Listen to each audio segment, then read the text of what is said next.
What's up, y'all? You have tuned in to the most electrifying Star Wars host on YouTube. To the millions and millions of the Acolytes fans. My name is Prince, and I'm an urban acolyte. So, today's video, well, first off, in the month of August, we're talking about Star Wars The Last Jedi. 31 days in August. 31 videos about Star Wars The Last Jedi. Today's video, I'm actually going to cover some Star Wars news and talk about why Star Wars The Last Jedi performed poorly in China. Now, I know that Johnny over at Jerkoffs and Jabronis already talked about this. Prince, his name is Jeremy, and it's Geeks and Games. It doesn't matter what his name is. The only thing that matters is I'm gonna tell it to you straight why Star Wars underperforms and is not good for the Chinese market. But Prince, we already are. Look, I'm not interested in what little Jimmy Sue over at Dorks and Depends had to say about this issue in the video that he posted earlier today. The only thing that matters is that I'm not going to give you any nonsense about the social justice warriors are ruining Star Wars and I'm so afraid. So let's get to the news. So Donnie Yen over the weekend, promoting his new movie Big Brother, spoke about Star Wars and why it underperforms in Chinese markets. So let's look at what Donnie Yen had to say. I'm reading from Sci-Fi Wire. The article was written by Matthew Jackson. So Donnie Yen said, Star Wars, Chinese audiences didn't grow up with Star Wars culture, so unfortunately it didn't work. Marvel is a lot easier to understand. Star Wars, there's a whole universe out there. Marvel, from the costumes to the music, to the idols, to the stars, it's much easier to close the gap between the film itself and the audience. All right, now this article goes on to talk about how George Lucas used the Joseph Campbell model of storytelling. He carefully crafted the universe and built it, right? But you know, it's basically saying, look, it's just something that the Chinese audiences aren't really understanding, not having been exposed to the history, the lore. I'm calling bullshit on it, Matthew. Is that your name? Matthew Jackson. I'm going to give you another reason, and Donnie Yen kind of hints on the reason that I'm going to tell you guys, right? So Donnie Yen goes on to say, in those resources with our understanding from, wait a minute, I think I missed something. Well, he basically, to lead into this, Donnie Yen talks about the fact that Chinese filmmakers have been studying Western filmmaking for decades. But the other side can't be said, that Western filmmakers have not been studying Chinese films and what works for Chinese audiences, right? So Donnie Yen goes on to say, in those resources with our understanding from watching and studying American films, adding on the way we've been making films, speaking for myself, having been in a couple of American films, well, I mean, when you're talking about American films, you're essentially talking about Western filmmaking, how to make a film and what is good about a film, the structure, the finance, the distribution, the marketing. That's the gold standard. That's the Bible, and I'm still learning. Chinese filmmakers are still learning, but at the same time, we have an edge. We've been watching and studying these films, but vice versa, I don't think enough Western filmmakers have spent the time to really analyze the Asian market. And that's why you'll notice a lot of American films don't work over here, right? It doesn't have anything to do with social justice warriors, any of that bullshit that some of these people are saying that the movie, well, it's got its flaws and that's why it bombed in China. Look, man, I done had a lot of people try to come for me, try to clap at me about Star Wars underperforming in an Asian market. But look, the highest grossing film opening weekend in China was Avengers Infinity War. I mean, it exploded everywhere, right? Star Wars The Force Awakens made about 50 million its opening weekend, 52 million, and it tapped out at 124 million in China. Now, Star Wars The Last Jedi is way down. I think it only did a little over 20 million opening weekend and basically doubled that And then Solo was pulled after 2 weeks. It's not even on here, I don't think. And I'm like, I've scrolled down to like, I'm like at film 350, right? And I don't see Solo on here. Look, and maybe I passed it. I don't know. I'm really not looking. I'm kind of just scrolling. So I see it 153. Star Wars The Last Jedi, 28 million opening weekend, tapped out at 42 million, right? Now, this is the thing, right? So I've been saying that, look, putting Kelly Marie Tran in this movie is a way to entice the Asian markets. But I think I don't remember if I said I don't think it's really going to work. Putting Donnie in and Baze Malbus, Jang Win in Rogue One, that's great, but it's not enough. You don't you just sticking a star and then Kelly Marie Tran, one, she's Vietnamese, so the Chinese kind of the way they are, they're like, well, she's not even Chinese, she's Vietnamese, right? I mean, there was a time when people in China didn't like Bruce Lee because he was not the full-blooded Chinese, right? His mother was half Dutch Jewish, right? And they looked at Bruce Lee. That's part of the reason he had to start training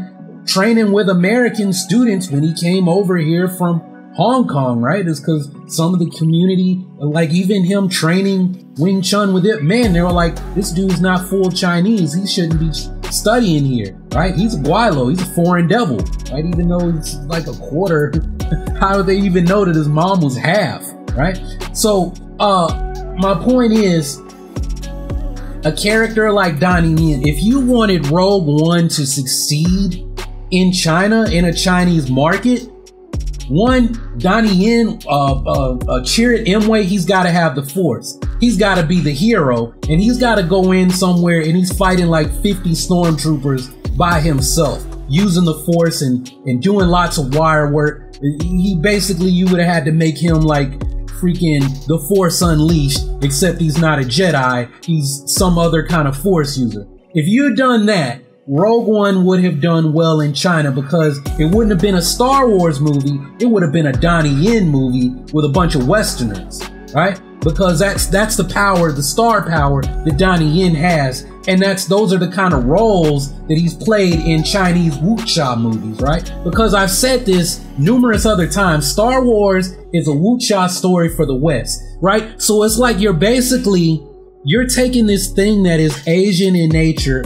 packaging it in wrapping it in red, white, and blue, stars and stripes, and then handing it back to China. But then, right, it's an American movie, but then everybody's like British, all the actors are British. So it's not even, it's Western, but it's not even American. And then it's like, well, if we want to see a wuxia movie that's like got these sci-fi elements, we can just make one ourselves. This is already our storytelling, right? The Jedi are Taoists / Buddhists, right? The Sith are dark Taoists, right? And then on top of that, the way that Star Wars is created, right? The story, it doesn't mesh with the culture, right? So you got to understand Chinese filmmaking and then the culture, right? Because in China, like in America, think about how our country was founded, right? A bunch of people overthrew the government that we saw as being tyrannical, right? We're the rebels, the rebel forces overthrow the tyrants, the King of England, King George, and all those mofos, right? And that's American. We rage against the machine. But in China, the machine is the good guys, right? That's why communism works in China. Because you look at Confucianism and what it teaches, right? I talked about all of this in a video. If you guys want to get deeper into this, in a video over on my other channel where I got deep into the Tao Te Ching and the Tai Chi classics, right? And I talked about the idea of the Jade Palace and the Golden Emperor, right? The Mandate of Heaven and all of this kind of thing. I mean, that's basically what the Tao Te Ching is, right? You think, oh, it's the Taoist Bible. Not really. Lao Tzu was at the old master. Who can call me old master, right? That's why I loved that Maul was that kid, because the old master is Lao Tzu, right? The old master is like, I'm gonna go away and pursue enlightenment and become an immortal, and I need to be alone to practice my self-cultivation. And it's like, well, before you leave, can you write down your wisdom for the rulers and the rulers to come later so that we will know how to properly rule according to the Tao by mandate of heaven, right? And so that's essentially, it's like you've got this culture, the old kingdom, right? I think China in Mandarin, the word for China means like old country, old kingdom, right? And you got these people who take pride in this old kingdom, this old country, how old it is, how far they can trace back their culture. And it's like, well, you're showing us this movie where you want to overthrow the government. No, the way it would work is the rebels would be the bad guys. They would be the Sith trying to overthrow the government, and the heroes are trying to preserve it, trying to maintain it. I know, you have those old Shaolin movies, they're trying to get rid of the Qing are the bad guys, right? But then you got to think about, right, the Qing were the foreign invaders, right? The Han, right? The Han dynasty, we want to restore that, right? You got to wrap Star Wars in that light in order to sell it to them. And then in that case, you basically changed Star Wars from what it is. And these people, they don't identify with that. They didn't grow up with Star Wars, right? Do your history, do your research, guys. The guy who wrote The Legends of Luke Skywalker, you know why it's so great? Because he grew up on The Legends of Luke Skywalker. He had to read about Star Wars in communist China in the 80s, the late 80s, early 90s, because it wasn't there. All they had were books that managed to make it over there. And so he grew up dreaming and imagining the Star Wars and playing it out with other action figures or whatever until things opened up and he was able to finally see the movies, right? So why did Star Wars bomb? Because it doesn't work there, right? And to the people who have tried to clap at me and talk about this is why it didn't work, you know what? If you're so bright, you know so much about it didn't work because of the story. Let me ask you this. Have you seen Wolf Warrior 1? Have you seen Wolf Warrior 2? Because Wolf Warrior 2 was the highest grossing movie in China last year, right? If you're going to clap at me about why Prince, it's a horrible movie. You love Chinese stuff in it. I do love Chinese stuff. I do know about Chinese culture. And that's the reason that I know that Wolf Warrior 2 opened up at 131 million. It grossed at 854 million. Didn't play on screens here in America. But you know what? I can pull up Wolf Warrior 2 right here on my phone. Not because it's bootleg, but because I bought it. And why do I know so much about the movie? Well, I've seen the first one because Jackie Wu Jing, whatever name he's going by now, he's the star in the movie. He plays some kind of Navy SEAL. They're dealing with foreign invaders who were working with like one of the wealthiest men in China to try to overthrow the government. You see, like, didn't I say that earlier? That's the kind of movie that works in China, right? You got these foreign invaders that are led by Scott Adkins, right? Yuri Boyka himself is supposed to be some kind of Navy SEAL turned merc, right? Who's trying to work to kick off an international incident, right? To bring shame to China so that this guy can basically get out of the country with all his money and not, get the death penalty or whatever in China. Then Wolf Warrior 2, I actually haven't seen it. I own it. I haven't watched it yet, but it deals with the same thing. These mercs. I think Wu Jing is in South Africa or something. They kick the action up a notch. It's got one of my favorite stunt actors in it. He actually has a starring role in it. The black dude, he's been in everything, right? He was one of the stunt doubles for Chadwick Boseman in as Black Panther in Captain America Civil War. He was the blue Power Ranger in the Power Rangers movie. The black dude was the black Power Ranger was the Blue Ranger, right? He stunt double for him. This dude's been in everything. Matter of fact, he runs a big gym in Reseda, California, where Cobra Kai Dojo was supposed to be. Joining against movement or something, joining our movement where all the stunt people hang out. And it's a place that I'm hoping to go and celebrate my 40th birthday next year, right? So I know about the kind of movies that do well in China. Does that mean Lucasfilm needs to hire me? No, not really. I'm not really interested in doing that. I know that because, hell, if things had gone a little bit differently, I wouldn't be talking to you guys. I'd be living in China, teaching English and studying Yichuan Kung Fu right now, right? Because I had everything set to go, and I'm gonna go over there, study Tai Chi, Yichuan, and whatever else I could get the chance to study, you know, and then come back here one day and open a school or something. I don't know. But anyway, I know I'm sweating. I'm gonna make some of you uncomfortable because I got my dryer going, it's humid, and I got hot studio lights. Some of you guys are opposed to sweat. You have issues with it because you don't work out.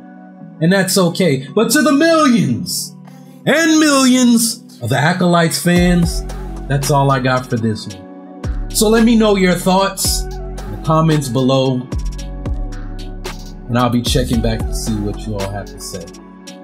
If you haven't subscribed already, go ahead, click that subscribe button and take your first steps towards becoming an urban acolyte. Go ahead, embark on the journey of becoming the hero of your own story. I think I said that right. And become a force for change in your community. Continue to support the channel. Make sure you tell all your friends about, we're talking The Last Jedi every day in August. And I know I owe y'all another video. There will be 31 of these by August the 31st. But that's all I got for this one. So thanks for watching. Y'all keep on breathing, and may the force of others be with you. Always.